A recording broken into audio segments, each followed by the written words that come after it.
Por ahí alguien dijo que eso de dañar a otra persona era solo un mito. ¿Por qué? Al menos la explicación que se dio en su momento, y es la que escuché y luego lo leí en un artículo de hace muchos años, es que nadie puede dañar a una persona porque el que se daña es el que quiere.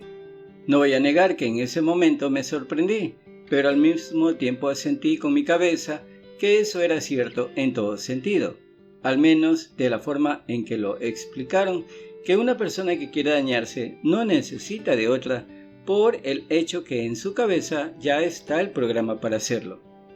Esto fue aceptado por casi todos, que en el tiempo en que estuve en la universidad, eso ya estaba asentado por todos al extremo que así era la vida, y punto. En otras palabras, era que la persona que ya nació para ser dañado, corrompido, ladrón, matón, estafador, mentiroso, celoso, ahora imaginen el resto. Nada en la vida podría ayudarle porque así es y nada más. Esto fue una realidad hasta que tuve que pasar cierta etapa de mi vida en la que hice algunas estupideces, en la que en muchos momentos me sé acordar de ellos, que en algunos momentos me río y en otras me molesto conmigo mismo por no haber puesto freno cuando debía hacerlo. Esto me ha costado tiempo y dinero y cambios en mi vida que no acepto. Ahora, un día, cuando no sabía nada de programación neurolingüística, ni siquiera tenía el sentido de la realidad de cómo son las cosas cuando uno no las ve.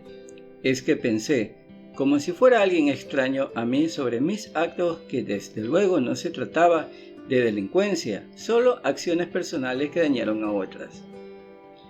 Con eso fue que llegué a la conclusión que para hacer lo que hice, no fue que lo hice porque lo quise hacer, porque en muchos casos ni siquiera sabía que lo que estaba haciendo era mal visto en todo sentido.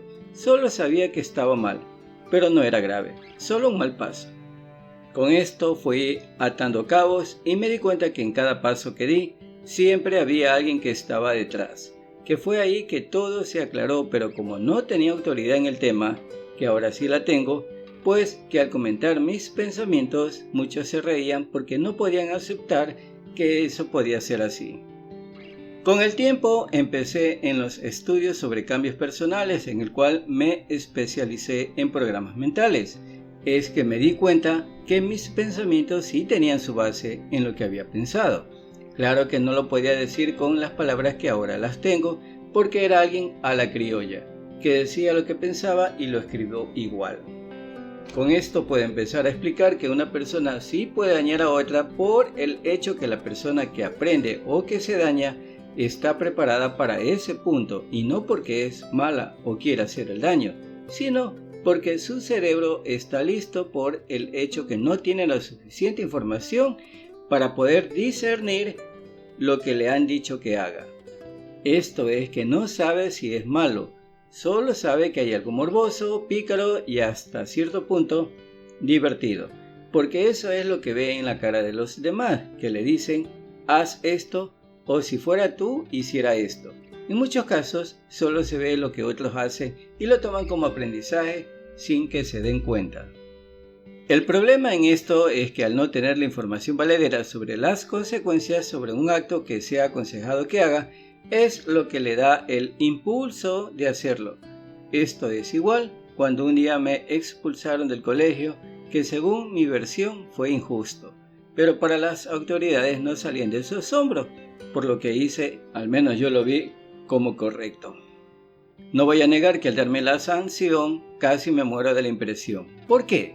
Aquí viene la información de las consecuencias en lo que hice, no antes de que lo haga. Por el hecho que sabía lo que me podían pasar con esa sanción. Mis padres me podían grindar de los pies y pegarme hasta el cansancio. Claro que solo es literal, pero de que me pasaba algo, sí. Ahora, ¿en dónde está la diferencia entre lo que hice y la sanción? Está en que para hacer la pendejada gigante no pensé en los resultados, porque no los tenía en mi memoria como información. Ahora, si me preguntan, ¿qué fue lo que hice? Simple, le tiré un explosivo debajo del asiento de la profesora en plena clase. En esos tiempos había, ahora sí las hay, solo que más fuertes, un explosivo que se llamaba camareta. Eso cuando explotaba hace un ruido tremendo. Ahora, imaginen dentro de un salón de clases con puerta cerrada. La detonación hizo que la profesora, que solo iba a dormir en clase, dio un brinco con un susto tremendo que en buena hora no sufría del corazón. Ahora, ¿qué fue lo que pasó?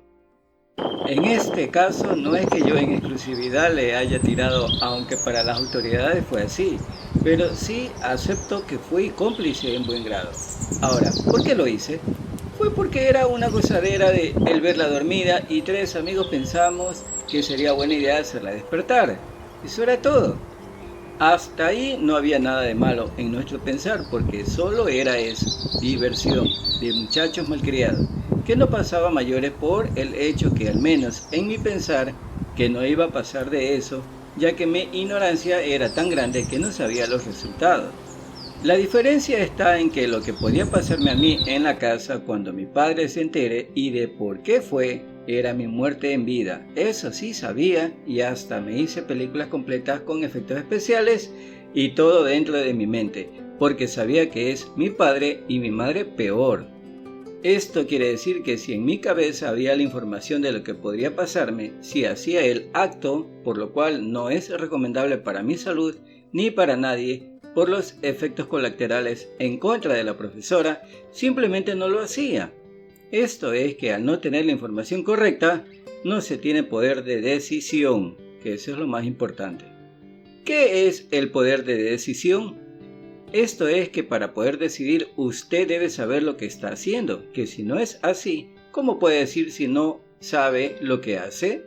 Ahora, si una persona tiene la madurez, que no necesariamente debe tener 60 años, para que lo tenga, puede tener un poder de decisión solo por la duda que al no saber los resultados se detiene. Cuando uno es muy joven no tiene madurez, que es lo que hace que uno haga tonterías y media.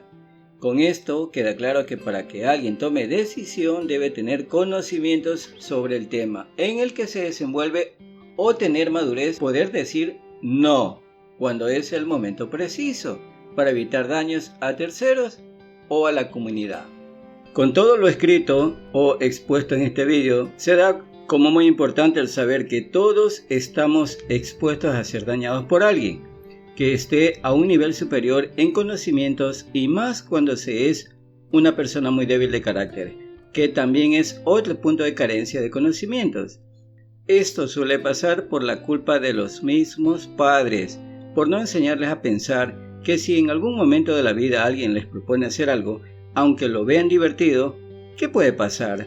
Si no lo saben, puede entrar la duda que es ahí cuando pueden tomar la decisión de no hacerlo.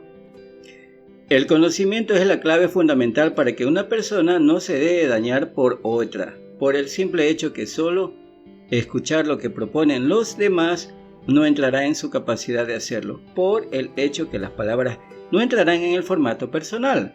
¿Por qué? Por el hecho que la mente es como un rompecabezas. Cuando la pieza no encaja, simplemente la imagen no se ve, que es lo que necesita para que la persona pueda tomar la decisión de hacerlo, sea bueno o malo.